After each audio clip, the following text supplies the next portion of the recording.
going on, ladies and gentlemen? Listen, the Tampa Bay Buccaneers and the Philadelphia Eagles play on Sunday afternoon. Fox Sports Game of the Week. And listen, the line, not that I'm necessarily a betting man, but I'm a betting man. The Philadelphia Eagles and the Tampa Bay Buccaneers on the road. 3.5 points the Philadelphia Eagles are favored by. Now, I think that's a lot of respect for the Philadelphia Eagles being able to say that you can favor the Buccaneers on the road. I'm not so confident. Right off the rip, I'm not so confident in this game. Now, I think there's a lot of reasons for that, and I'm going to talk about that. But it really has more to do with what's going on in Philadelphia as opposed to what Tampa Bay is going to do. Look, I know this is an Eagles channel, but just talk about the Bucs for a second. They're a talented football team. They really, really are. They got a quarterback who's playing elite football over the past 2 or 3 years. They have a really, really good roster. Their offensive line is getting healthy. Tristan Wirfs is coming back and being placed in the starting lineup is a very, very big deal. He's one of the best tackles in the NFL, probably going to go as one of the great tackles of our generation, maybe even a Hall of Famer. He's excellent. Mike Evans is out in this game, but Emeka Egbuka, or Egbuka, whatever, however you pronounce his name, forgive me for saying it wrong. One of the more talented wide receivers I have seen as a rookie in a very long time. He looks just like a true pro.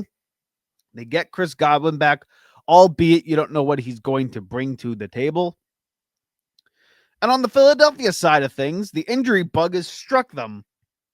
We already know Landon Dickerson and Cam Jurgens are compromised. We know Lane Johnson has that stinger from the Rams game.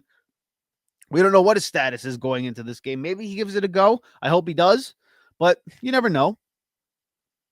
Adoree Jackson's doubtful. Zach Bond had a knee problem, and if you don't believe me, let me just pull up. Let me do a little bit of magic here. Bum-ba-da-da! And the injury report is up here, okay? Mike Evans, like you said before, is out in this game.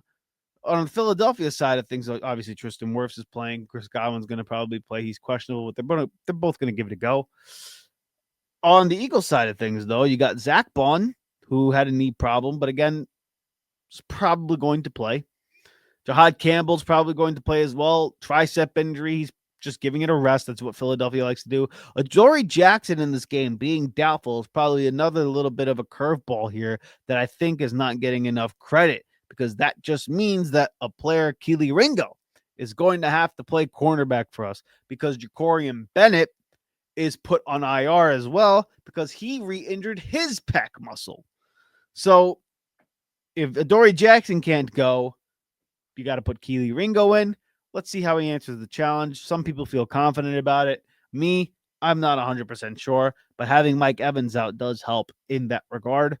And then obviously Lane Johnson, the stinger. We talked about it before. He's doubtful for this game. I don't know if he's going to play. I hope he does. But if he's out, we already know, Philadelphia Eagle fans know what our team looks like without Lane Johnson, albeit last week, Fred Johnson coming in gave us a little bit of stability. But again, tough game here in Tampa Bay for the Philadelphia Eagles, as they have had our number over the past few years. And we're going to talk about this game and why I don't feel so confident about it in just a moment. But before we do that, let me rev up the engines here, so to speak, and introduce the show. This is the Riding the Bench Eagles podcast. I am your host, Asif Badi, and like you, I am a Birds fan who talks about the Birds, only the Birds, and nothing but the Philadelphia Eagles. So please do us a favor here. Help us grow this channel organically by shooting this video a thumbs up, commenting your thoughts in the comment section below, and subscribing to the channel. Also, check us out on Apple Podcasts and Spotify, and leave a 5-star review, because in the end, it doesn't cost you a damn thing to go ahead and subscribe to the channel and help a brother out. So please, thank you for your support on the opposite side of the camera and on the opposite side of the airwaves. The Tampa Bay Buccaneers, ladies and gentlemen, I have a feeling, I'm just going to say it right now as my game prediction, I think they're going to win this game. And it's not because I feel that we have no answer for the Tampa Bay Buccaneers. Don't get it twisted. I'm just coming at a perspective like, hey, We can't win every game in the NFL. We can't win every single game against every single team we play. You're going to have to drop some games every now and then. And the Philadelphia Eagles over the past few weeks, especially since Dallas actually, have all come down to the wire. And all have come down to mistakes on the opposition. Dallas with the big pass catching drops with CeeDee Lamb and Dak Prescott. The Chiefs game, that came down to, obviously the blitz play. We had the dropped pass from Kelsey with the interception and Makuba. And then the Rams game, yeah, we did climb back and score basically like 20 unanswered points, essentially 21 unanswered points. No doubt about it. But the Rams did march down the field. They did have the game-winning field goal set up. And credit to the Philadelphia Eagles, Jordan Davis and Jalen Carter. They blocked the kick and returned it back for 6. So again, all these things have come down to the wire. All these things have come down to teams making mistakes. I am not so comfortable relying on that week to week to week, because that's the same very conversation that people were having about the Kansas City Chiefs last season. They were relying on teams making the mistake, and because of their championship medal and their pedigree, they would capitalize on those mistakes. And to Philadelphia's credit, they have capitalized on the mistakes of the Cowboys, the Chiefs, and the Rams. More so than the Tampa Bay Buccaneers, who beat the Texans, who beat the Jets, and who beat the Falcons. So in that sense, you could probably put a point under Philadelphia, but add a little pixie dust of luck in those games. And listen, better to be lucky than good sometimes. I understand that. But let's not act like Philadelphia has been playing quality football. You come away with 3-0 in the NFL, it's excellent, and I'm happy about it. But you're playing with fire. Also, the things that are playing with fire here, this injury report. A lot of injuries here in this game. A lot of players coming back for Tampa Bay. A lot of players that are not coming back for the Philadelphia Eagles at the moment. Nolan Smith is on IR. Jacorian Bennett's on IR. Adoree Jackson is doubtful. Lane Johnson is a question mark. And you're going to have to rely on Keely Ringo. You're going to have to rely on Josh Uche to provide an edge presence. You're going to have to rely on, backup offensive lineman in Fred Johnson, who, again, relatively more confident in than I am the other guys, but needs to be said. Going up against this Tampa Bay Buccaneers, Todd Bowles and the mastermind that he is on the defensive side, a little bit problematic. I would be much more comfortable with Lane Johnson being in the lineup as opposed to Fred Johnson. And because of these things, you got to look at what Tampa Bay can do. We know that they have had Jalen Hurts' number against the blitz. And Jalen Hurts has gotten much better at beating the blitz as a quarterback. Recognizes it, able to set protections, all fair and good. However, I'm not so sure that this coaching staff has found an answer to the blitz for Todd Bowles. I think if more than anything else, Todd Bowles may have Jalen Hurts' number, but I think he may have Nick Sirianni's offense's number. He may have this Kevin Patullo offense's number. He knows their tendencies. He knows where they're going to go with the football. Not that it's necessarily difficult to understand, but he also knows where they're not going to go. And that's maybe more important to a defensive-minded coach than it is knowing where they're going with the ball. If you know where a player or a team is not going to go, you don't even have to worry about defending that area. And Todd Bowles knows with this rendition of the Philadelphia Eagles offense, they are not going towards the middle of the field. They will not exploit linebackers. They will not exploit safeties. The only way they're going to do that is if you throw it outside the numbers. And for a defensive-minded coach, that is bailing them out. More distance to cover, less quicker throws for them to actually, jump in passing lanes with, it helps out the defender. And when Todd Bowles is going to send the blitz, if he sends it up the A gap, up the middle, we know this offense is not designed to go over the middle of the field, or it hasn't been.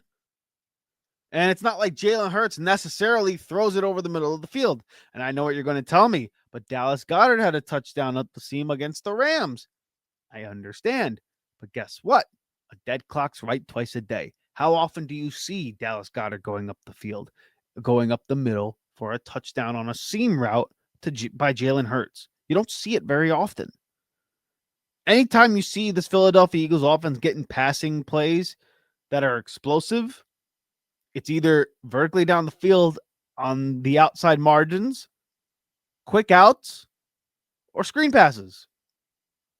Nothing over the middle of the field. We don't see that. So when you know that as a defender, when you know that as a defensive coach, it's a feather in your cap. It helps you out. It makes their job easy. So that's another point for the Tampa Bay Buccaneers. And lastly, a little bit more about the coaching staff and kind of the identity of the Philadelphia Eagles. Going into this game, I feel that the Philadelphia Eagles are worried about a little bit more than just football. I think they're worried about the weather. I think they're worried about their offensive identity. I think they're worried about the passing game, figuring out what the play calling is going to look like. Tampa Bay doesn't have that problem. They're just worried about football right now. And I am not saying this to suggest that Philadelphia is going to go off the rails here. I'm talking about for this particular week. Like I said, you can't win every game in the NFL. You have to drop a game every once in a while. And when you're not totally focused on the one thing that it is that you're going to do, and that's play football, you're more likely than not going to be able to drop a game fairly easily. Now, Philadelphia is such a good football team. I don't think this is going to be an easy game for Tampa Bay by any means, but they're not necessarily afraid of a hard game. They've won every game this year on last-second drives. Philadelphia has won every single game in one possession manner, going down to the final seconds. Both relentless, tough football teams, both with talented rosters, both with gritty quarterbacks, both with excellent wide receivers, both with really good offensive lines and good defenses. So when everything like that is coming to a pass or coming to a clash, what's the one thing that could tip the scales into one favor or another? Mindset, your focus, a battle of wits. To me, in this particular game, that favors the Tampa Bay Buccaneers. I feel like they're playing with house money, and quite frankly, Vegas thinks that they're the underdog in this game at 3.5 at home.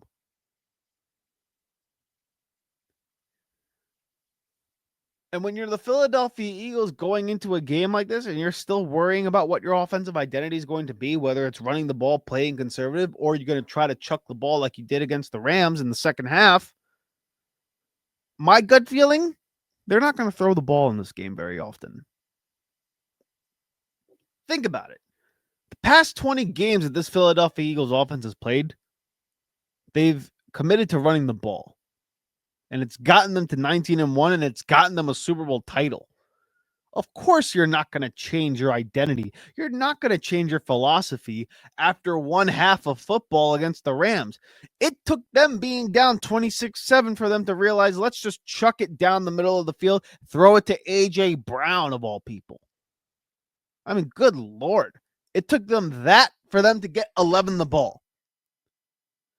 And now, as fans, we're going to sit here and expect this team to just come out chucking it all over the field, coming out chucking it to A.J. Brown? No. No. I'd be shocked. And listen, if they do that, if they somehow come to a realization that, hey, we're going to put the ball in our Super Bowl MVP's hands and let him dictate the offense, Philadelphia should easily win this game. 100%. But I don't think that's the case. I don't think that's what's going to happen. I think they're going to go back to what they feel works. They're going to go back to what has worked. They're going to continue to try to run the ball. They're going to continue to try to play conservative. They're going to continue to try to keep the turnovers low and the passes short and rely on their defense to win games. And to me, that is a freaking mouth-watering proposition for Todd Bowles. A defensive-minded football game when your quarterback's playing conservative and near the line of scrimmage, and I don't even have to defend. Passes down the field to your best wide receiver, and I don't have to defend the middle, and I can blitz you through the middle and not worry about being burnt. Sign me up. That's what Todd Bowles is thinking. And again, it hurts my heart to say. It genuinely does, but I am an objective football fan who roots for the Philadelphia Eagles. Because of this analysis, and also because you can't win every game in the NFL, I'm going to give Tampa Bay the victory in this game. I think they win it 26-24. So they're going to cover points. They're going to win at home. And it's going to be a game that's close enough where more controversy gets spewed up about this offensive identity, whether or not they need to throw the ball, whether or not they need to rely on Saquon Barkley more, figuring out whether Kevin Patullo is competent enough for the job. All those things are going to be continuing to spiral and spin and be more revved up, and the engines are going to kind of, be running heavy with that story. So I hope I'm wrong, and we'll probably talk about it after this Tampa Bay Buccaneers game at some point, but Tampa Bay plus 3.5 at home. I'm taking that. I'm going to put money on that one. I think they win this football game because Philadelphia can't win every single game. And the only way I believe Philadelphia will win this game is if they go out and commit to throwing the football, which I don't believe they're going to do. So that's what I got. 26-24, Tampa Bay, unfortunately, giving the Philadelphia Eagles the first loss of the year. Hopefully enough to give us a little bit of a wake-up call to be able to bounce back the week after. But it's not to suggest that this team is spiraling out of control. It is just a matter of, hey, it's the NFL. Any given Sunday, everybody's 0-0 at the start of kickoff. So with that, ladies and gentlemen, I hope I'm wrong. And hopefully the Philadelphia Eagles prove me wrong.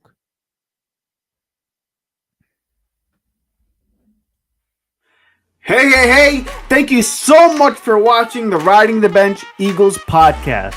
If you want to continue to support the channel, please hit the like and subscribe button down below. Also, check us out on Instagram and TikTok at Riding the Bench Eagles Pod. We're also on Apple Podcasts, Spotify, iHeartRadio, you name it, we're on there. Thank you so much for listening, and please join us next time here at the Riding the Bench Eagles Podcast.